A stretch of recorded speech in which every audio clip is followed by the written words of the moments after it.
किसी भी अष्टमी तिथि को 12 महीने में शुक्ल पक्ष कृष्ण पक्ष की अष्टमी तिथि पड़ती है।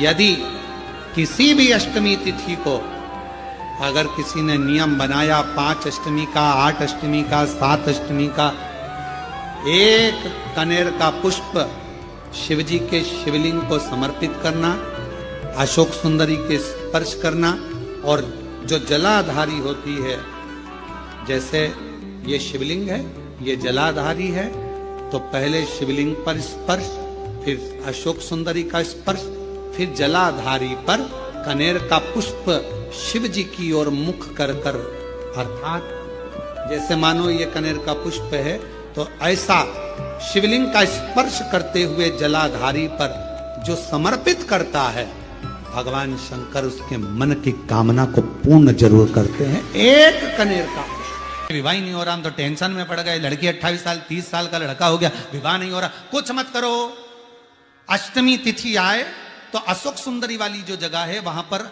हल्दी की 7 बिंदियां लगा दो, लड़का लड़की का हाथ उस बिंदी पर रखवा दो, उसका नाम गोत्र बोलो, उसी हल्दी में उसके हाथ पीले करवा दो, और पीपल के पेड़ पर उस हाथ के 5 छापे पड़वा दो। 3 महीने में विवाह पक्का हो जाता है महाराज।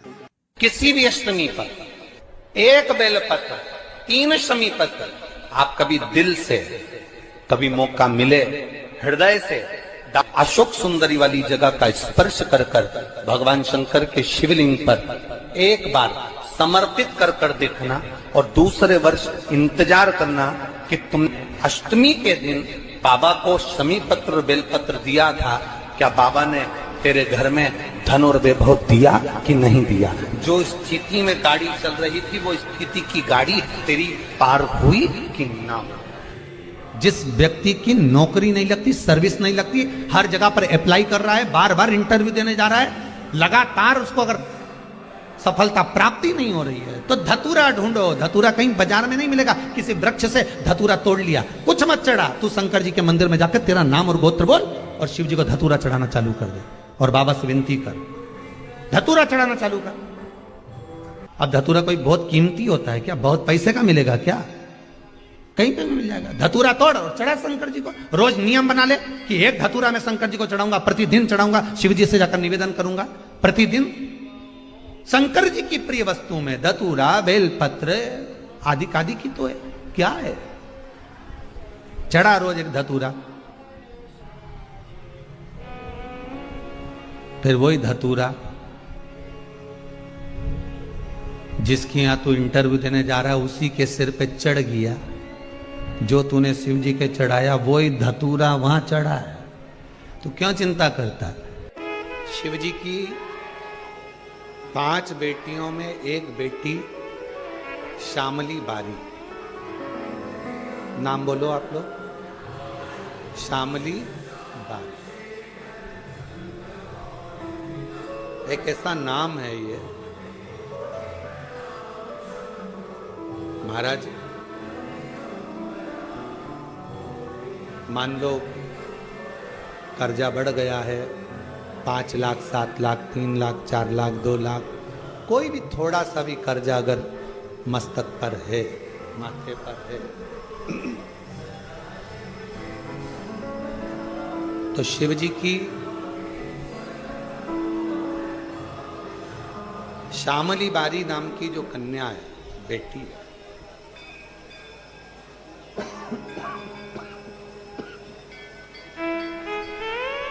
उस बेटी का नाम लेकर लाल चंदन बीच वाली पत्ती पर लगाकर, लाल कलर का चंदन बीज वाली पत्ती पर लगाकर भगवान शंकर के ऊपर जहां भी तुम बैठे हो डंडी का मुख अपनी ओर करते हुए शिवलिंग पर समर्पित करो। उसी बेलपत्र को वापिस उठा लें, एक रात्रि तक अपने घर पर रखें, दूसरे दिन प्रातः में पुनः उस बेलपत्र का विसर्जन करें।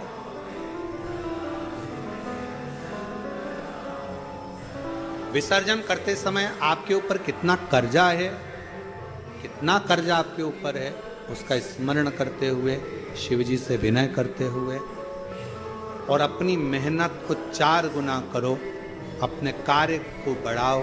दुकान हो, नौकरी हो, सर्विस हो, बिजनेस हो, या कोई भी कार्य कर रहे हो, उसको लगनता से करना प्रारंभ करो। धीरे धीरे मेरा भोले बाबा आपका हाथ पकड़ेगा और कर्जे से मुक्त जरूर करेगा। आज के समय में, आज के हिसाब से, आज के समय में थोड़ा सा भी लोगों का कर्जा हो जाता है तो लोग तुरंत सुसाइड करने का विचार करते हैं। शिव महापुराण की कथा कहती है जन्म वापिस नहीं मिलना है। मनुष्य का जो जन्म मिला है बड़ा मुश्किल से मिला। किसी माता पिता ने आपको पाल पोस कर कितना बड़ा किया है। उस माँ से पूछो जो रात रात भर तुम्हें टीका लगा शरीर में और रात रात भर जागती रही और करवट बदलाती रही तुमको गोदी में लेकर।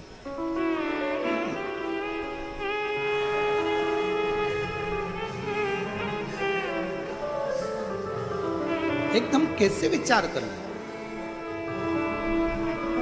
अपने प्राणों को इतना सरल मत समझो, इतना सस्ता मत समझो। कर्जा तुमने लिया है ना तो चुकाओगे भी तुम।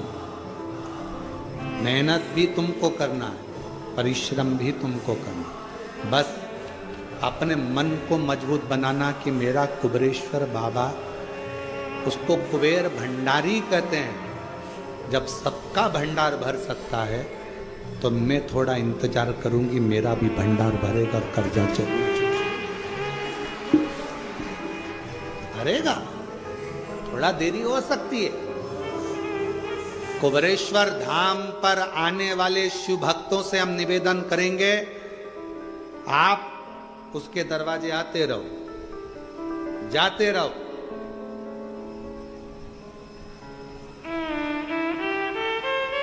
कभी तो सुनेगा मेरी भी पुकार को, कभी तो सुनेगा मेरी भी पुकार तो, कभी तो भरेगा मेरे भी भंडार को, कभी तो भरेगा मेरे भंडार को।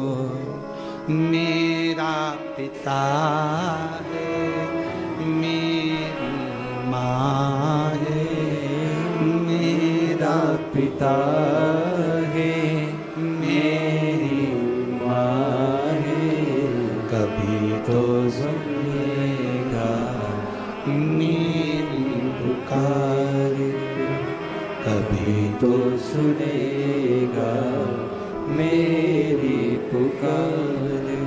वो सुनता है। थोड़ा देरी हो सकता, थोड़ा समय लग सकता। महीने भर में एक दिन ऐसा बनाओ, अगर मेरा भोलेनाथ तुम्हारी नहीं सुन रहा है तो 1 लोटा जल, 1 दुर्वा और 1 बेलपत्र, ये 3 चीजें लेकर।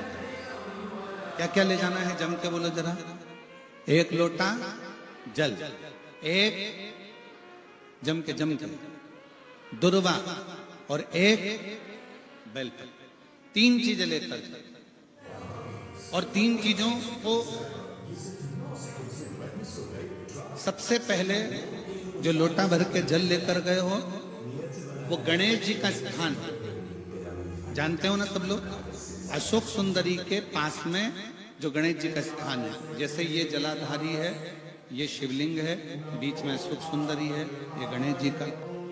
1 लोटा जल जब चढ़ाओ तो पहले गणेश जी का स्थान, फिर तटी भाग, फिर शिवलिंग। समझ में आ गया? गणेश जी का स्थान, तटी भाग, जलाधारी, फिर शिवलिंग। दुर्वा गणेश जी के स्थान पर समर्पित कर दो और बेलपत्री अशोक सुंदरी वाली जगह पर समर्पित कर दो। ये 3 चीजें अगर आप 2 हफ्ते में, 1 महीने में अगर एक बार भी अगर करते हो तो देव अधिदेव महादेव आपकी मन की कामना पूर्ण जरूर करते हैं, ये निश्चित। तुलसी की परिक्रमा भी रोज कर रहे हो ना?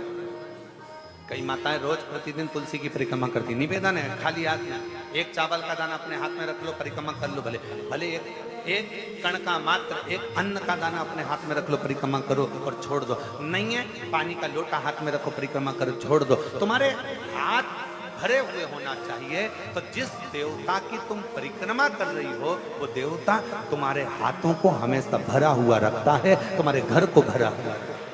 वो परिक्रमा कभी भी खाली हाथ ना करो। कितना भी टेंशन, कितनी भी चिंता व्यापे, कितनी भी परेशानी चल रही हो, थोड़े दिन बाबा की जो जलाधारी है, इस जलाधारी पर हल्दी का थोड़ा सा लेपन करिए। हल्दी का लेपन कर कर जिस पात्र से शिव जी को जल चढ़ाओगी, उसी पात्र पर अपनी 3 उंगलियों का स्पर्श हल्दी का कर कर फिर बाबा को कुंदकेश्वर महादेव के नाम से जल चढ़ाना प्रारंभ करें। जो हल्दी का लेपन आपने जलाधारी पर करा है, उसी जलाधारी की 1 उंगली कलश पर लगाकर लेकर आओ। घर के अंदर जब प्रवेश करो या व्यापार में प्रवेश करो, तो जो कलश पर हल्दी लगाकर लाए हो, वही दरवाजे के ऊपर थोड़ी सी मात्रा में कुंदकेश्वर महादेव के नाम से लगाना प्रारंभ कर दो। कैसी भी चिंता हो, 7 से 8 दिन में वो चिंता समाप्त होगी ही हो। आपके जीवन में ऐसा लगने लगे कि हाँ बहुत कष्ट है, कर्जा भी बढ़ गया, तकलीफें भी बढ़ गई, बहुत दुख भी बढ़ रहा है, कहीं परिवार सही नहीं चल रहा है, तो प्रयास करते रहा करो। हफ्ते में एक बार 1 चावल का दाना जल के पात्र में डाल लिया, 1 काली मिर्च जल के पात्र में डाल ली, और उस जल को ले गए, थोड़ा सा चंदन का छींटा डाल दिया, ले जाकर शिव जी को समर्पित कर दिया। शंकर को जल चढ़ाने के लिए 5 स्थान हैं जहाँ शिव को जल चढ़ाया जाता है, और शंकर उस जल को स्वीकार करते हैं, जिसको पंचगंगा कहा गया। 5 स्थान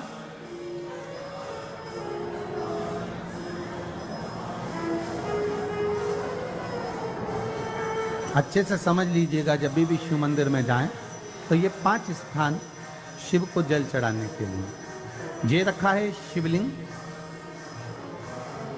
गोल जलाधारी, ये चरण जहाँ से पानी नीचे की ओर जाता है। शंकर भगवान के 13 बच्चे हैं, 13 की 13 बच्चे, शिव जी का संपूर्ण परिवार, 33 कोटि देवता, 64 योगनियाँ, सब शिवलिंग के आसपास हैं। आप शंकर जी के मंदिर में जाकर ये कभी ना विचार करना कि पार्वती जी को ढूंढना पड़ेगा, या गणेश जी को ढूंढना पड़ेगा, या कार्तिकेय जी को ढूंढना पड़ेगा, या भैरव को ढूंढना पड़ेगा। हमें शंकर के मंदिर में जाकर किसी देवता को ढूंढने की जरूरत नहीं है। जहाँ शंकर भगवान का शिवलिंग रखा हुआ है, वो माता जी का हस्तकमल है, माता पार्वती जी का स्थान है। जहाँ शिवलिंग रखा है वो शंकर भगवान है। जहाँ जलाधारी है, उस जलाधारी के पास में जहाँ पानी बहता है, बीच में अशोक सुंदरी का स्थान है। जहाँ से पानी बह रहा है उसका राइट भाग, वहाँ गणेश जी का स्थान है, लेफ्ट भाग कार्तिकेय जी का स्थान है। शंकर भगवान के ऊपर जो जल गिर रहा है वो शंकर भगवान की 5 लड़कियां, जया, विषहरा, शामली बारी, दौतली, देव, ये शंकर जी की 5 बेटियां ऊपर हैं। जहाँ से पानी बहकर उस निकासी से, जहाँ नाली बनी रहती है, पानी जहां से निकलकर बाहर मंदिर के जा रहा है, वो 33 कोटि देवताओं का स्थान है। इसलिए सारे मंदिरों की